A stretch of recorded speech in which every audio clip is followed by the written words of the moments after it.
ഈ ഒരു ഐറ്റം മാത്രം മതിട്ടോ ഒരു പറ ചോറുണ്ണാൻ. അപ്പോൾ ഇത് ബാച്ചിലേഴ്സിനും വീട്ടിൽ കറി വെക്കാനൊന്നും ഇല്ലെങ്കിലും പെട്ടെന്ന് തന്നെ എളുപ്പത്തിൽ തയ്യാറാക്കി എടുക്കാൻ പറ്റുന്ന ഒരു റെസിപ്പിയാണ്.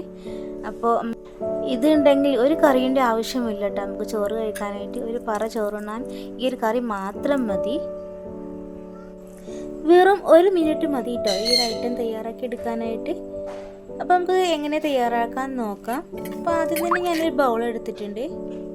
അതിലേക്ക് 1.5 ടേബിൾ സ്പൂൺ മുളക് പൊടി ചേർത്ത് കൊടുക്കും. പിന്നെ ഇതിലേക്ക് ആവശ്യമായ ഉപ്പും കൂടി ചേർത്ത് കൊടുക്കുന്നുണ്ട്.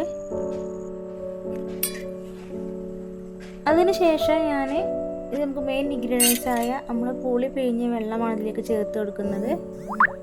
അപ്പോൾ ഞാൻ കുറച്ചായിട്ട് ചേർത്ത് കൊടുക്കുന്നുണ്ട്.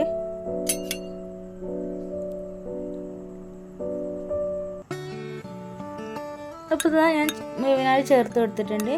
ഇനി ഇത് നന്നായി മിക്സ് ചെയ്തെടുക്കണം. കുറച്ച് വെള്ളം നമുക്ക് ഇതിൽ ആവശ്യമുണ്ട്. അപ്പോൾ കുറച്ച് വെള്ളം ഒഴിച്ചിട്ട് ഒന്നുകൂടി മിക്സ് ചെയ്തെടുക്കാം.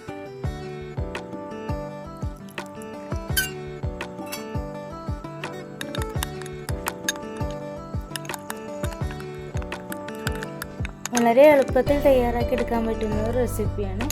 അപ്പോൾ നമുക്ക് താളിച്ച് ഒഴിക്കാനുണ്ട്. അപ്പോൾ അതിന് വേണ്ടിയിട്ട് നമ്മൾ വെളിച്ചെണ്ണ ഒഴിച്ച് കൊടുത്തിട്ടുണ്ട്. അതിനുശേഷം കടുക് ഇട്ട് കൊടുത്തിട്ടുണ്ട്. പിന്നെ ഇതിലേക്ക് വലിയ ജീരകമാണ് ഇട്ട് കൊടുക്കുന്നത്. കുറച്ച് കറിവേപ്പില ഇട്ട് കൊടുത്തിട്ട് ഈ മിക്സിയിലേക്ക് നമുക്ക് ഒഴിച്ചു കൊടുക്കാം.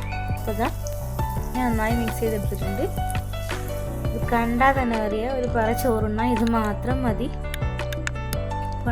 ഈ റെസിപ്പി എനിക്ക് ഇഷ്ടമാണെങ്കിൽ ട്രൈ ചെയ്ത് നോക്കണേ. ഫീഡ്ബാക്ക് അറിയിക്കണേ.